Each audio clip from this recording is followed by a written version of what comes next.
Hello, and welcome to Real Mindful. This is where we speak mindfully about things that matter. We meet here twice a month to introduce you to some of the teachers, thinkers, writers, and researchers who are engaged in the mindfulness movement. You'll hear all kinds of conversations here about the science of mindfulness, the practice of mindfulness, and the heart of it. And if you've been a listener of Point of View with Barry Boyce, you have come to the right place. Those conversations will be part of this podcast as well. And in fact, Barry is our guest today.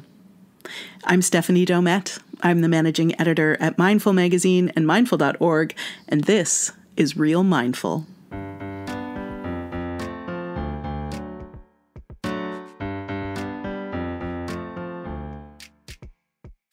Just the other day, I was having a small hangout with people, and I was griping about something, and my friend completely changed my perspective just by basically kind of calling it into question, like, really? And it was a nice hangout. That's Barry Boyce. He is the founding editor of Mindful and mindful.org, and in every issue of the magazine, he writes the back page column Point of View. Barry himself has a deep mindfulness practice developed over decades and is the author of the book, The Mindfulness Revolution. Barry dropped by my place on a warm summer day recently. The windows were open as we recorded our conversation, so you may hear some chirping birds and the odd emergency vehicle siren. Keep that in mind if you're listening to this podcast while driving. Amid the birdsong and the sirens, Barry and I talked about how and why we sort ourselves into groups, how mindful awareness can help us navigate the habits and patterns that arise in our in-groups, the refreshing value of encountering other perspectives, the benefits of mindful teasing, and the beauty of encouragement, among many other topics. You may be wondering, as I was when our conversation began, whether Barry's alter ego, the mindful vulgarian, would make an appearance, and not to destroy the suspense, but I am here to tell you, yes, he would. And I hope you enjoy this conversation as much as I did.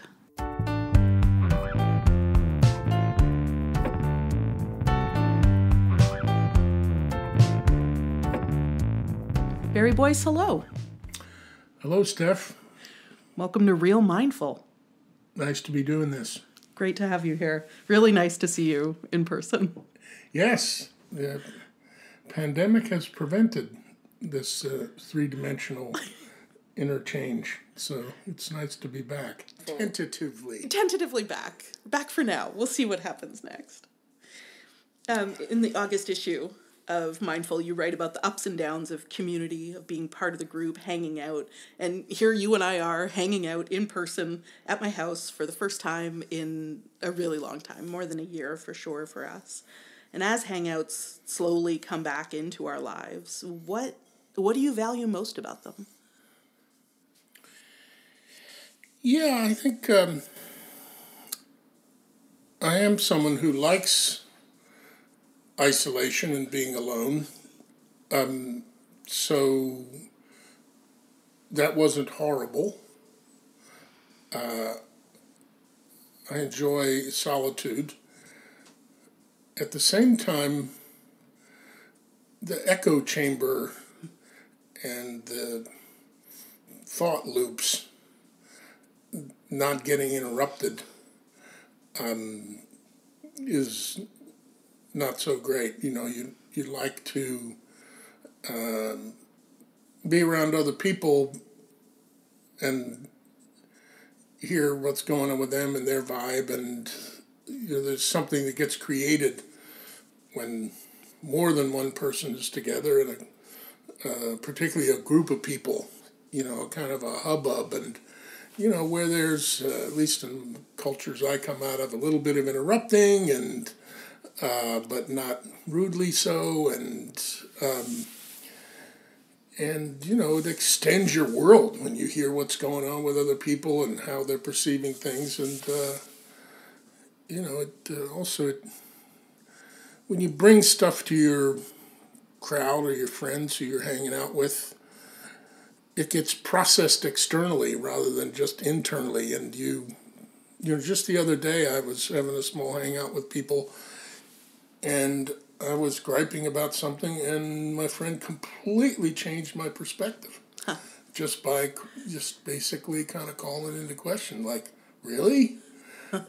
And it was a nice hangout for that reason, and others. It's hard to do that, if not impossible, to do that on your own.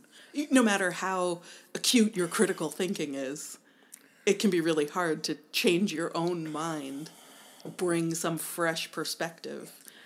Yeah, it's hard. It's really hard to do it for yourself because it turns into this little, like you have to put the devil's advocate on your shoulder and have him or her talking back to you, and then this little ridiculous tennis match in your mind, and yeah, it's hard for the person who's holding the perspective to undercut that perspective. So, and then there's just the joy of just being with other people, and they're different from you. The surprise and delight of another personality in the room. Yeah. Thankfully.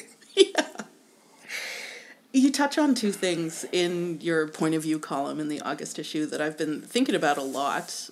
One, we can't help but organize ourselves into groups. And two, we can't help but sort everyone else into groups. And the reasons for that are probably evolutionary. There's probably some advantage to knowing who's in your group and who's not in your group. But the implications of it reverberate in real ways for us now that it's no longer necessarily a matter of life and death to know who's in and who's out. And I'm curious about the ways that you see this impulse to group and to label playing out right now in society and in culture. Well, yeah, this is a huge question, obviously. And, lately, I'm 65 now, and I take every opportunity to mention that these days for some reason. It's a shocking number to me. When I was growing up, 65 was like, that's really old. You are one old dude when you're 65. Like the altar cockers that you mentioned in your piece. Exactly. I'm an altar cocker now. How'd that happen so fast? Yeah. I just need to get myself a lawn chair or a park bench and spend my day there.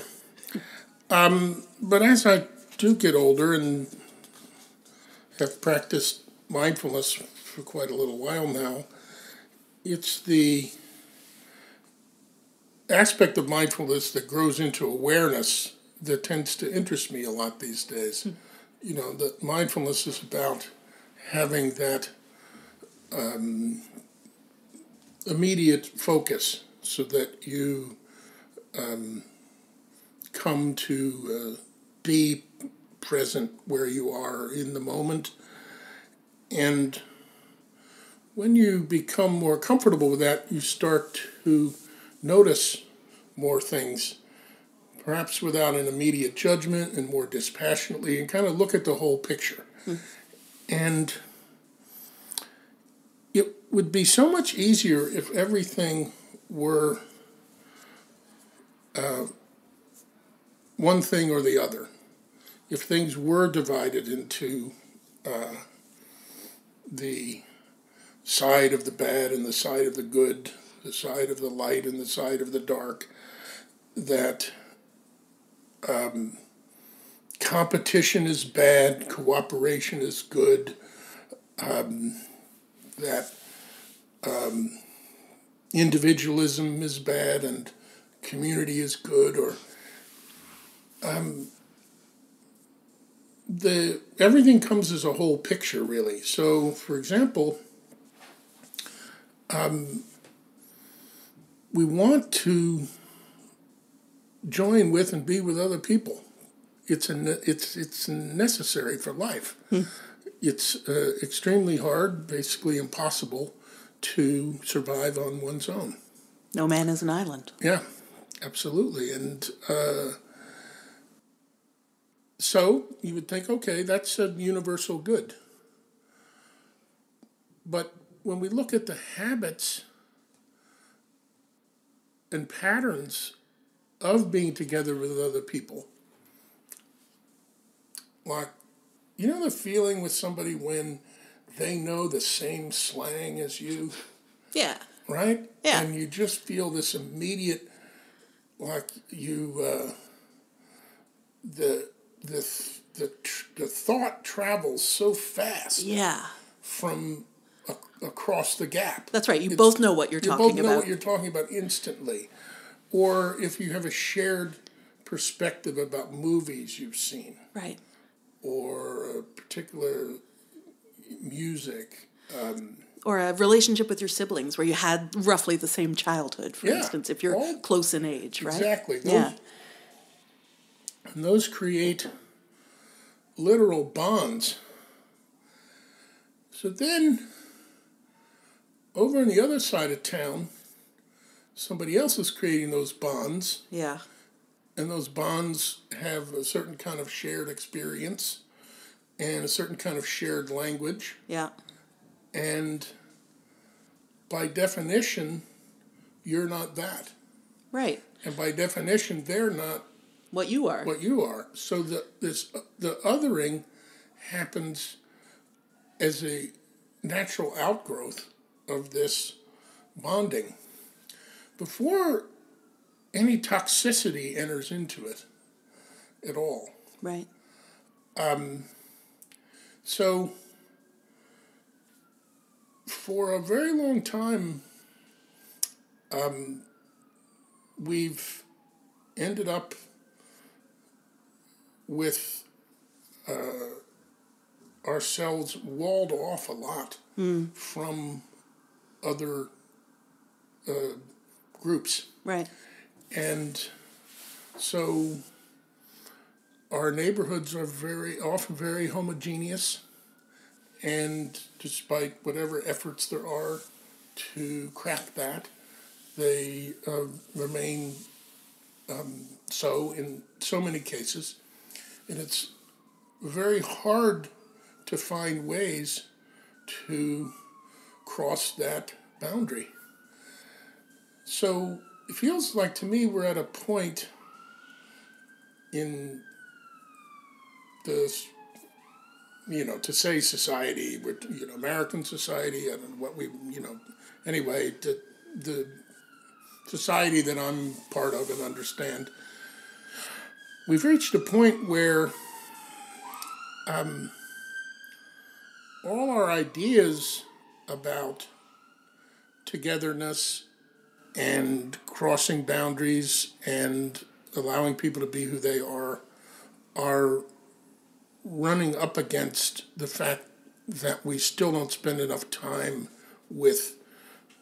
in person with people who are different from us, and have some kind of cultural sharing that can cross those boundaries. It's very hard. You're not going to learn the vernacular of another group. Yeah. You're not going to instantly become part of that group. So you're going to have fear and trepidation. We need to find places where we're coming together across those and in person, not on Twitter. Not on Twitter, not over media. Yeah. And it's the kind of thing, as you're saying this, it's occurring to me that, that's something that we need to be, if we want that, we need to be intentional about it. It needs to be actually a practice, as any other kind of mindfulness practice. Because, as you say, the kind of organic opportunities for it are fewer and further between, it seems. Yeah, they are. And, I don't have specific prescriptions. We wrote about something called the welcome table years ago, which was an intentional effort and still goes on to have different groups of people, people from different parts of town, segments of society, etc., hang out together regularly and break bread. And it's very hard to be inclusive at a distance, because you're, like we're talking now, so in order to be inclusive, I have to signal inclusivity. Huh. And signaling is so much different from being able to arrive at it and demonstrate it in person. when you see that, okay, this person has very different views from me, they're very different background, but we're hanging out together, we're breathing the same air together, and, that doesn't come across, when you're at a distance.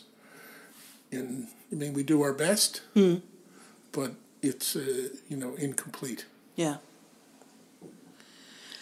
And so when we do find ourselves with that opportunity, to be in community with someone who we think is on the other side, plays for the other team, however we conceptualize it, what's a mindful approach, I guess? How can we listen to each other? Well, there's people who are different from you. That's one thing. They have a different kind of culture, and different music, different frames of reference, different background. That's one kind of thing, and jumping those divides can often be easier. Yeah. Than when you have a strong ideological difference. Yeah, that's where things get complicated. And, when there's apparently recently been some studies, about filter bubbles, that if we just got out of our filter bubbles and, absorbed more media with viewpoints different from our own, then our how rigidly we hold our views would dissolve or at least lessen. Apparently, research is showing that's not really the case. That when there's a tendency when we read and consume media outside of our filter bubble, it increases our feeling about the need to strengthen our side. Right. So that's just the exact opposite then of what the hope is would happen. Yeah. Exactly. And this research is written about in a book called The Sum of Us, which I'm reading right now. And so you have to find a way to do it in person as much as possible. Maybe there are ways to work with video technologies and whatnot. I'm hopeful about that. Right now, I'm not that hopeful about it because I think I've seen a lot of weaknesses in trying to bond, have groups of people bond over, Zoom. Video technology. Yeah. But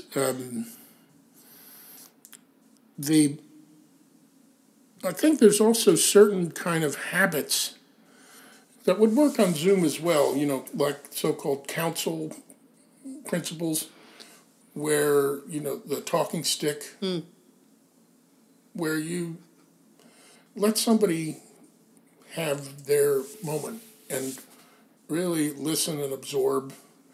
And as my improvisational jazz drummer friend Jerry Grinelli likes to say, is when you're listening to another player play, you're not rehearsing what you're going to do when they're freaking done. Yeah. And that's a habit we have, and that's one that mindfulness and particular awareness can help with. In the moment you can notice, oh, my mind is spinning away from this person, so why don't I look at them and, look at their whole visage and who they are and how they are, and really deeply listen and take it in, you don't even necessarily need to respond. You don't have to have a prepared response, because if things are going to shift, you have to take it in a little bit.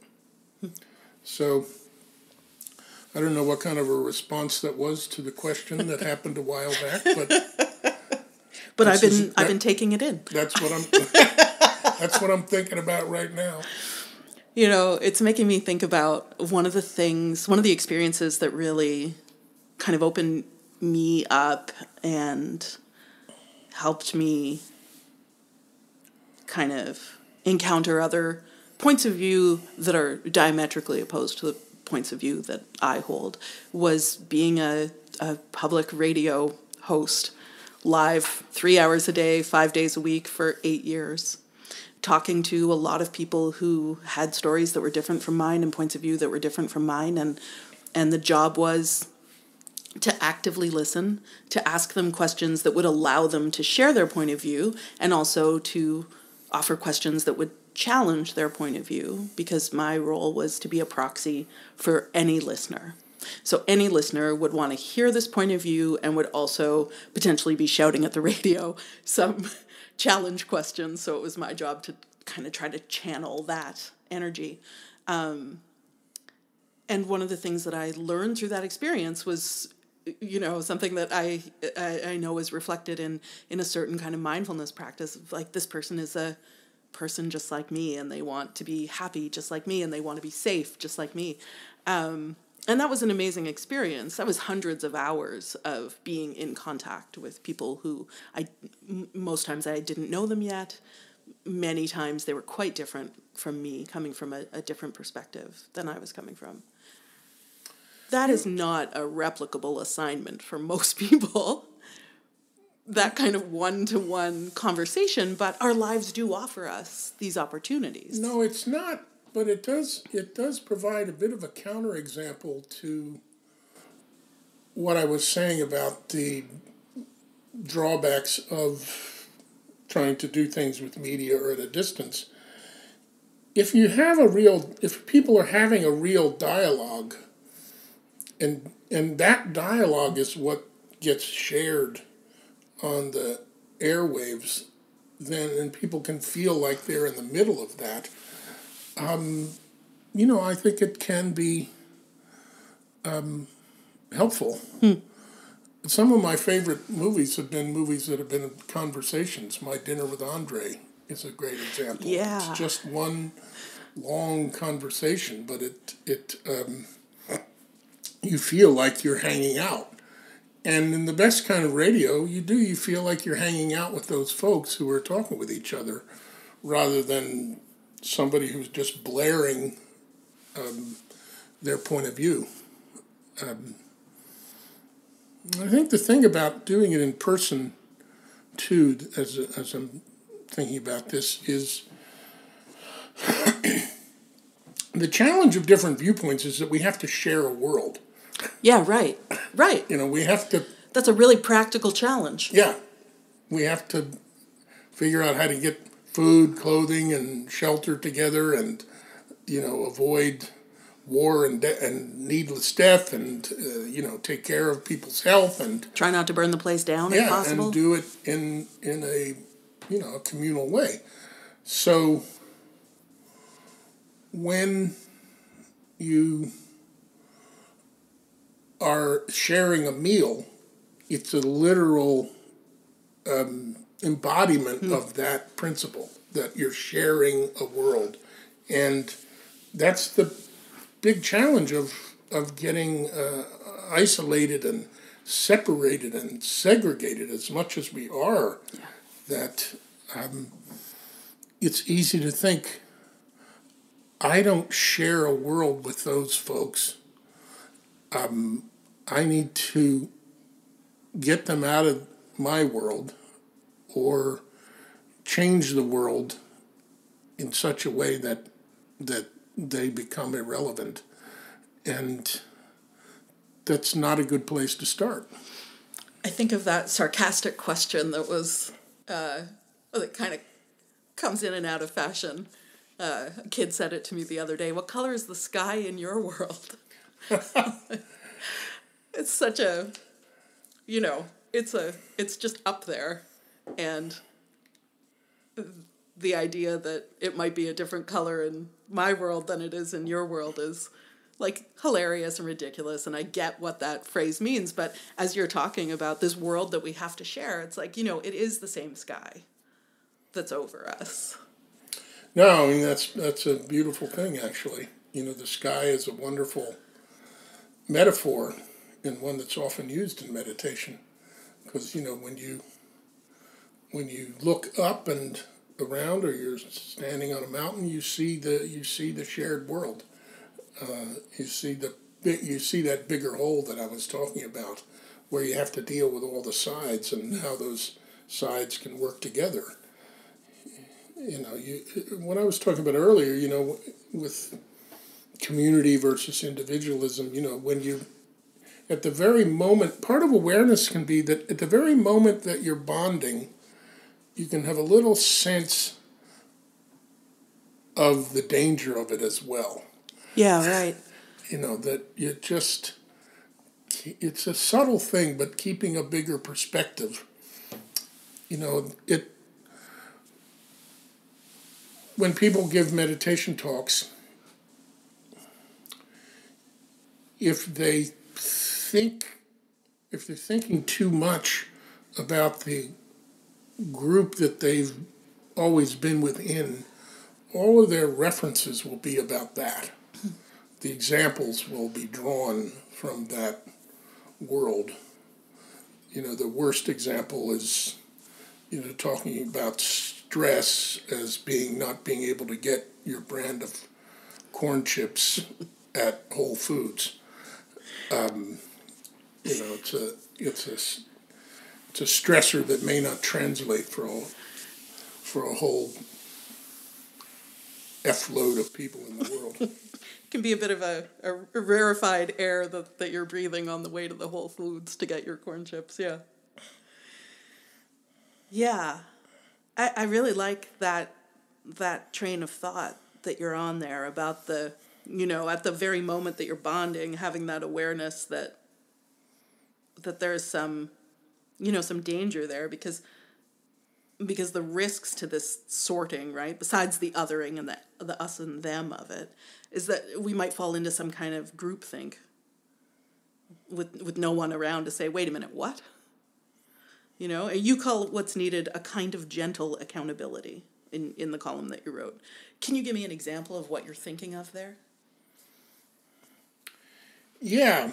Well, I made reference in the column to a term we used to have back in the day. I don't know whether it's still used anymore. You would say, somebody's going to call your trip. And we don't say that anymore. I know that I do love the expression "you're tripping," which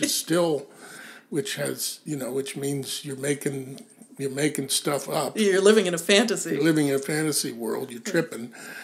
But this, when somebody called your trip, it was often very, and when we do the equivalent today, it can often be very aggressive. Mm-hmm. That somebody does something or holds a viewpoint that irritates you. Right. So you are going to do some truth-telling. You're going to call them out on it. You're going to call them out on it. You're going to take a strip off them in the meantime because they deserve some punishment. Because you're right and they're wrong, obviously. Exactly. Uh-huh. And so the gentle part of the accountability so the accountability is trying to bring some truth into the equation, but it's just shy of truth, really. It's just a little bit of a mirror, mm-hmm. as it were. You're holding up a little bit of a mirror where you're making a little interruption. There was a group formed in Chicago that I wrote about years ago called the Interrupters, and they were trying to reduce gun violence by interrupting the momentum of somebody's escalating way of thinking that got them to the point that they wanted to, that they would be willing to use a gun and not really knowing the consequences of that.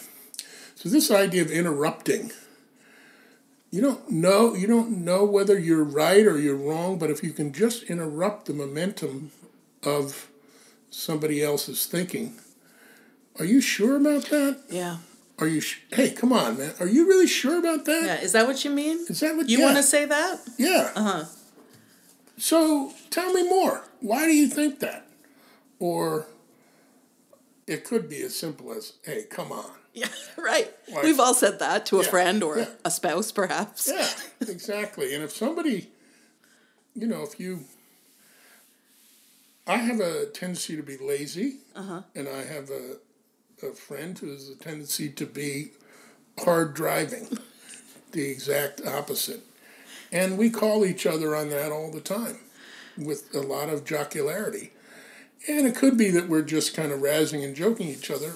At the same time, it's nice to have that little bit of governor on your habitual way of being, because getting out of your rut is enjoyable. Having your trip called is actually more enjoyable than tripping. Right. Say more about that. How do you figure? Well, you think that, we think that, playing out our version of the world in our mind is what's going to make us happy. Yeah, right. I have it my way. Yeah. But what it's doing while you're doing that is it's retarding spontaneity. Aha. Surprise and delight. Yeah, surprise, delight, noticing that sky. And because you're caught up in perpetuating your thing. Yeah. So that gentle accountability is just interrupting that a little bit. And Decker Keltner, the evolutionary psychologist at the Greater Good Science Center, who writes about awe and has a book coming out finally about awe sometime in the next year. He talks about teasing as being an adaptive thing that we do for each other. Is that so? Yeah. I love that, because that is my main way of relating to people, is just by constant, gentle ribbing. Yeah, and if it's not aggressive, if it's genuine teasing, not of the bullying type, it works as teasing when there's an atmosphere of trust.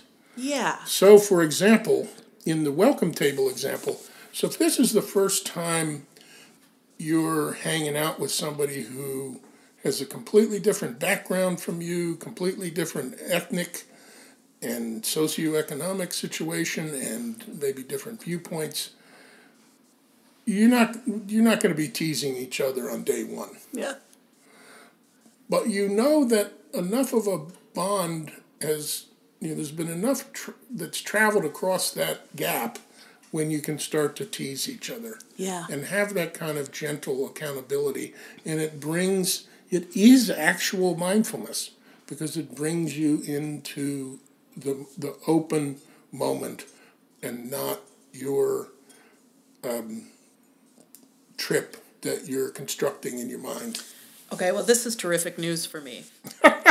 Yeah, you're confirmed now as a teaser. I'm like, right. And that can equate to mindfulness that's a huge leap forward in my own personal practice of mindfulness. So I've got to be mindful teasing now, and not to hate attaching mindful to everything.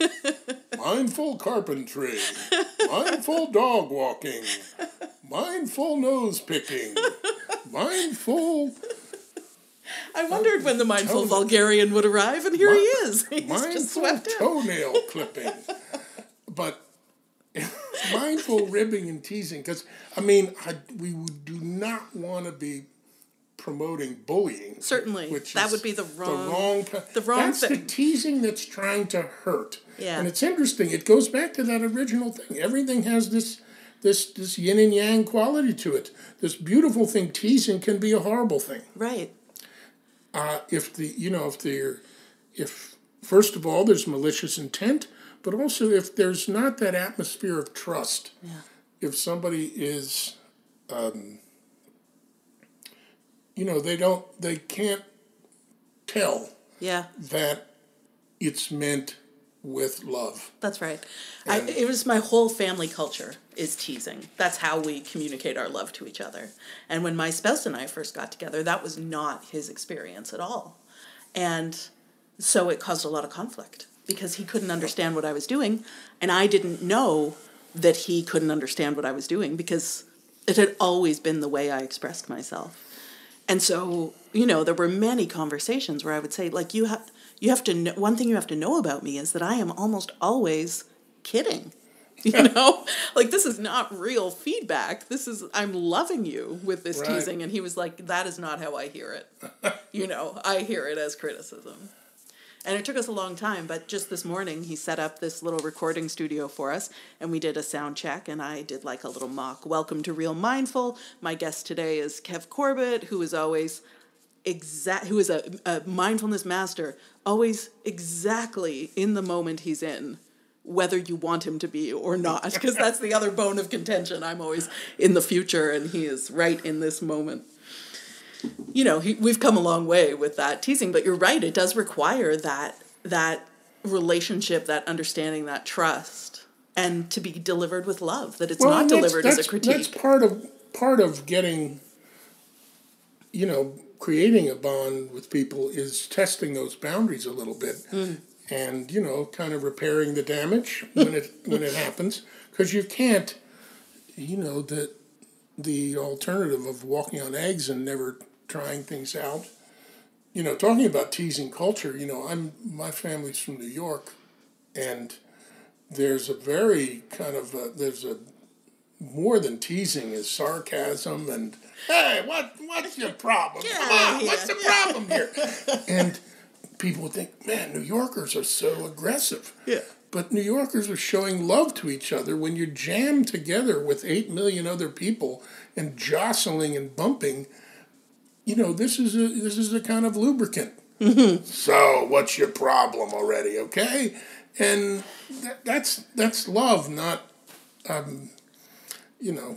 it's so this kind of I don't want to go down the whole path. I think we've talked about calling in versus calling out. Yeah. It relates to that too, and then often calling out and canceling happen at a distance, which creates, a lot of the challenge around that, because calling out and canceling can be around some really complex things that would take 5 or 6 dinners where you're breaking bread together to slowly unpack that and to build trust. And we try to do it sometimes in one fell swoop. Right. And at a distance. And that just is hard to pull off. Yeah, for sure. Think about trying to tease somebody at a distance. By email. Yeah. Where there's no inflection. Exactly. You can't see the love that I'm doing it with if I'm doing it by email. Yeah, I hated emojis when they first came out, but now I really get them because it's so hard to, it just doesn't, teasing and ribbing and sarcasm and those little bonding rituals don't work. I will say, as a writer, I used to be very sparing with my exclamation points, but my emails are littered with them so that you can know that I'm just loving you with my punctuation. That's how we do it now. Well, in addition to teasing, I think I'm not saying that's the sole methodology here. Encouragement is very important. A big part of generosity is not just giving physical things or giving somebody help that they need, but encouragement. and such a beautiful word, encourage. You give courage to somebody, confidence. Okay, it's good. You can do it. I love you. And also sometimes, as you say, here's a mirror. Have a look. Is this how you want to be going forward? Yeah. Yeah. And you don't hit them over the head with the mirror. Yeah, right. Because then it would shatter and it's unusable again. So. Single-use mirror is not what we're about here. For one thing, just not environmentally sound. Right. And you know what it takes to make a mirror? It's not pretty. Yeah, sand and heat. Flame and yeah. No. I've seen a mirror being made. I literally have. It takes some work. You heard it here first, folks. You write that mindfulness can fall prey to this us and them thing. What makes you say that? Well, I think what I'm talking about here is maybe we call the mindfulness movement, or one's own version of mindfulness movement, which kind of works like this. And I think many of us who have engaged with mindfulness practice this has happened for us. So just my little arc, I came to the practice because I just wasn't doing well handling my own mind, and so I was curious about it. When I first tried it, I found it really hard. And I thought, man, this is impossible. Maybe not even worthwhile. I mean, I can't even stay within my own skin. I literally wanted to, as I've written about other places, I want to climb out of my own damn skin. I can't sit here and keep doing this. This is driving me nuts. When I gave up trying so damn hard, and I started to get a breath of fresh air in there, it was really exhilarating. And I thought, wow. And it started to happen more. I started to be able to access that more. And it was a real simple kind of realization. Just, I don't have to work so hard with my mind. I can just let it sort of flop down and be there, and whatever comes up. All the weirdness and stuff I don't understand, whatever, pain, fear. It's not even lessened necessarily, but at least it can be there, and I don't have to, struggle with it so hard. Then I wanted to become a proselytizer for that. Right. You got to do this. This is amazing. This is amazing. Of course, I am, founding editor of a magazine about it, but you finally found your way to it. Yes. Yeah, but you can. When you fall into a proselytizing mindset, you bond with your in-group, you feel that you have the answer to everything that you need to, frankly, impose or inflict on other people. Huh. So it's starting with you rather than with them. And real generosity starts with them. Where are they at? What does somebody really need? What are they presenting to me? What are they saying to me? And this, mindfulness practices have,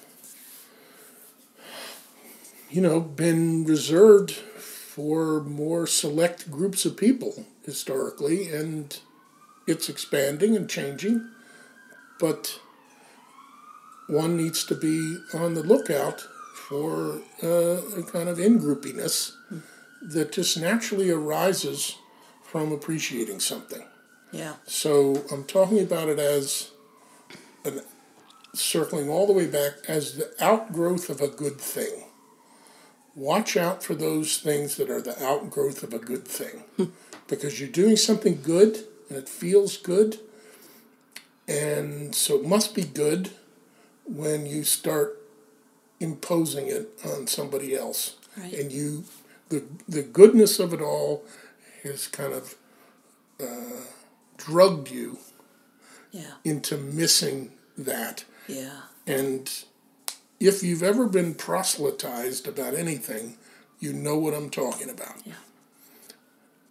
And it's having the exact opposite effect on the proselytizee. Yeah. Yeah. Oh, Barry.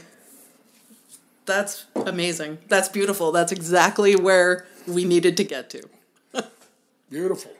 Done. Then our work is done here. Our work is done. Thank you so much for dropping by this episode of Real Mindful. Yeah, it's been fun. Nice to do this, and I want to send out my appreciation to everyone listening.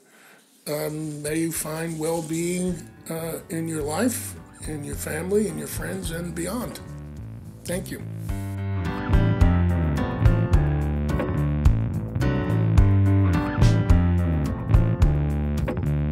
The inimitable Barry Boyce and his alter ego, the Mindful Vulgarian. You can read Barry's point of view column in the August issue of Mindful or at mindful.org. I should note that just a few weeks after Barry and I recorded that conversation, we got word that our friend Jerry Granelli, renowned musician and mindfulness teacher, had died at the age of 80. If you've never encountered Jerry's music, you are in for a treat, and we will link to his website in our show notes. We love you, Jerry. In the meantime, if you enjoyed this episode of Real Mindful, perhaps you would leave us a review. You can find us on Spotify, Apple Podcasts, Google Play, or, well, wherever it is that you're listening from. When you leave a review or rate our podcast, it helps others decide whether Real Mindful is something they might like to listen to. We would love to listen to you. You can write to us and let us know what you thought of what you heard today on Real Mindful, or suggest a topic or a guest for a future episode. Drop us a line at yourwords@mindful.org. Also, did you know we have a weekly practice podcast called 12-Minute Meditation? Neuroscientific research reveals that 12 minutes of meditation a day can be enough to yield benefits like increased focus, clarity, calm, and compassion, and we want to help you with that. So each week, we deliver a fresh mindfulness practice directly to your ears from a leading mindfulness expert. You can subscribe to 12-Minute Meditation wherever fine podcasts are found. We'll return with another episode of Real Mindful in September. Until then, may all your teasing be mindful.